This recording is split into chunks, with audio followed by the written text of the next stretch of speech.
rin mga PBA superstar. O, Sunny, umpisa kita. May mga tips ka ba doon sa mga mahilig mag-basketball at gustong sundin yung yapak ninyo?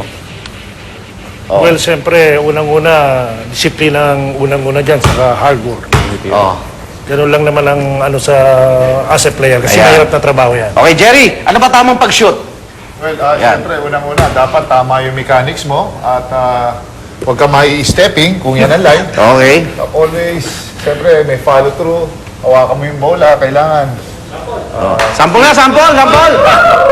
Siyempre, kailangan may proper gripping, stance, tapos follow-through. Follow through.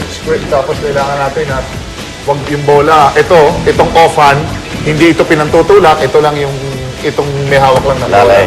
Okay, Ray, ano, tama ba? Kamusta yung tip natin dyan?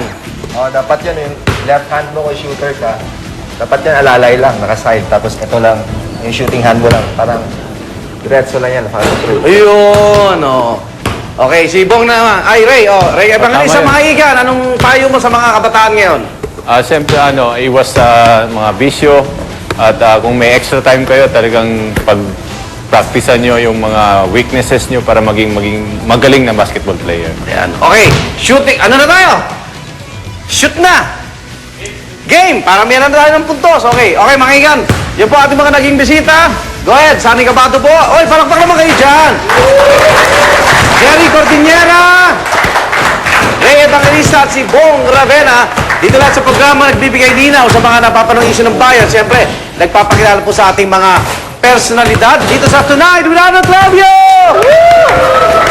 Abangan niyo po ang News on Q hanggang sa susunod. Ako naman Arnold Clavio. Magandang gabi po mga igan.